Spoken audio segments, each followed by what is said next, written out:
Okay, I think we are live, everyone. Good morning. My name is Erin Warner. I am the Director of Immigrant and Survivor Justice here at the Neighborhood Christian Legal Clinic. I'm excited today. We are starting our first in a new series of online videos we're going to do.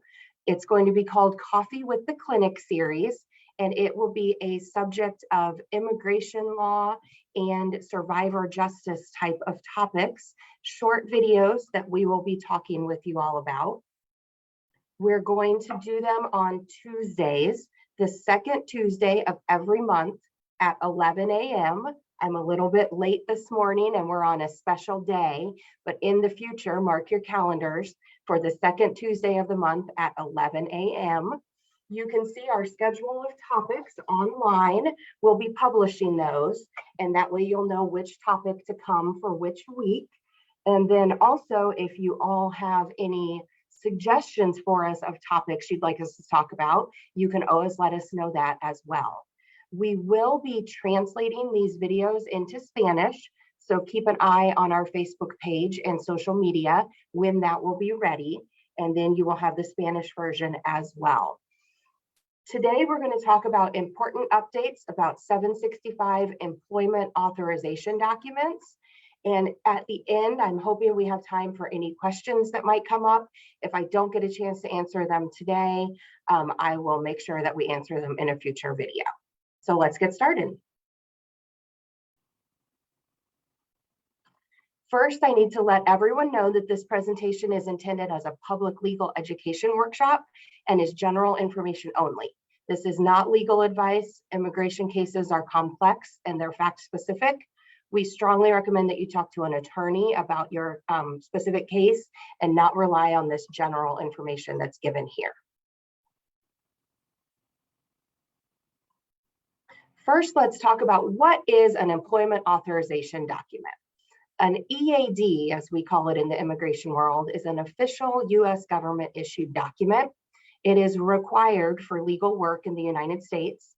The eligibility for this depends on a person's status in the United States and also the category that they apply for that status under. These documents are reviewed and issued by the United States Citizenship and Immigration Services Department, and these are sometimes called a work permit or also an EAD. Here we have a picture of what a sample one would look like from the USCIS website. There are different types of EADs. They all basically have the same effect, but there are different types of them. There's one general form that you use to apply for an EAD. That is called a form I-765. But when you do that form, you have to pick the right category. And here we have some lists of possible categories that people might apply under. There's an entire list of different categories on the instruction form. A pending asylum application is usually a C8. A pending U visa is usually a C19, and that's after someone has been granted bona fide determination status, which we'll talk about in another Coffee with the Clinic series, so make sure you watch for that. And DACA is usually a C33.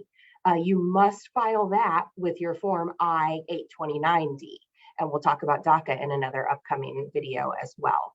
If you don't apply under the right category, your application can be rejected and returned to you.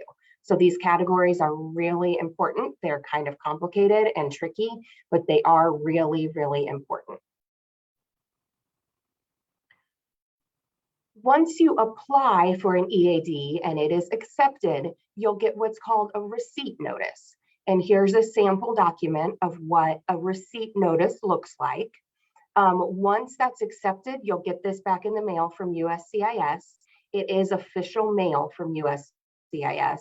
It will come to the address that's on file, whether that's your attorney's address or your address. And what's important on here is the receipt number, which is here circled in red. That's a number that you'll need to make sure that you keep and that you have. That's the number that follows along with your EAD application. An EAD takes a while to process. You'll hear a lot of talk about processing times. It can take a very long time.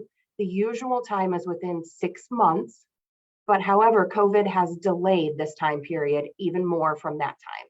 Sometimes it's over 1 year from the application date for a renewal EAD or a new EAD to be processed.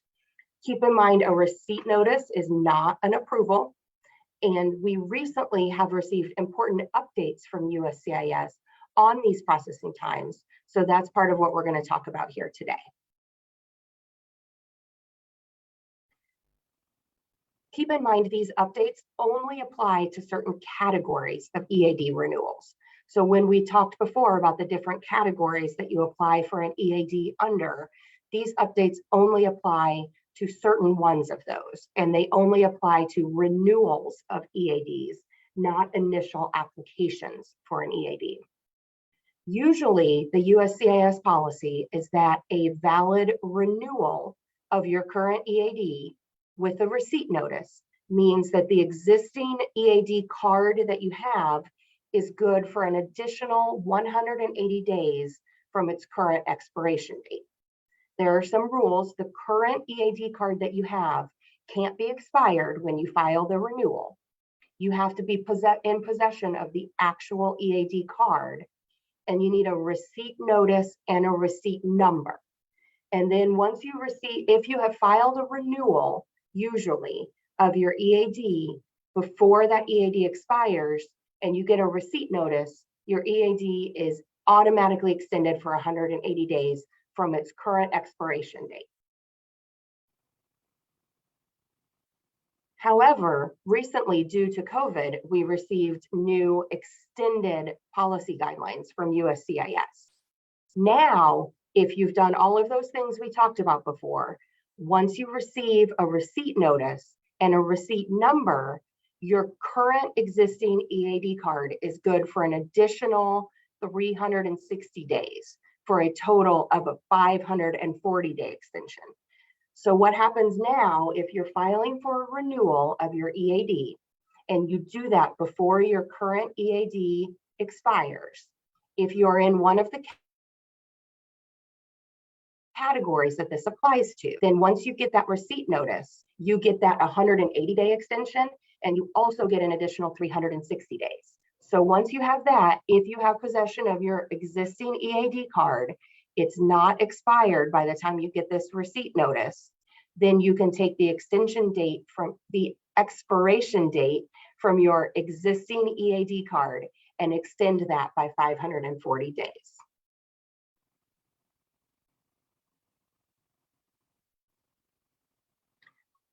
Once a receipt number is received for the valid renewal, then the current EAD card is automatically extended.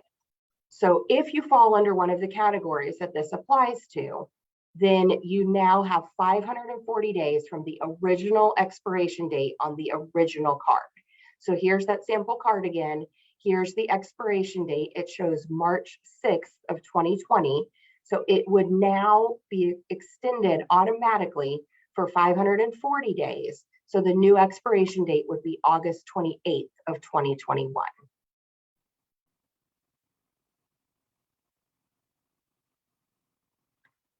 Now we have some tips on renewing your EAD. You need to renew your EAD before your current card is expired. So before that expiration date is expired. Like we talked about, these new guidelines don't apply if your EAD card is already expired. You should talk to an attorney 6 to 9 months before your current EAD expiration date. That seems like a long time, but you want to make sure that you have time to do an intake and get the information to your attorney and get that all sent in before that expiration date of your card. Remember that the category of EAD that you qualify under matters. Make sure you get that right. Make sure you keep all documents and letters that you send to USCIS and that you receive from USCIS. Sometimes documents get lost at the federal government level, and so it's always best to keep a copy of your document that you sent, the date that you sent it, the way that you sent it. Any documentation that you can give matters. And it's always best to speak to an attorney about your particular case, as these are very fact specific and facts and information can vary. Here are some resources for you as you are going through and thinking about getting an EAD. Here is the USCIS website. There's a wealth of information on that. There is a link to the I-765 form and instructions, and the USCIS case status is for once you have filed, if you want to follow up on your application, see where it's at, you will need your receipt number. And then here is a link to our clinic as well. We are in Indiana, so that is only for Indiana people, but we do have some legal information there as well.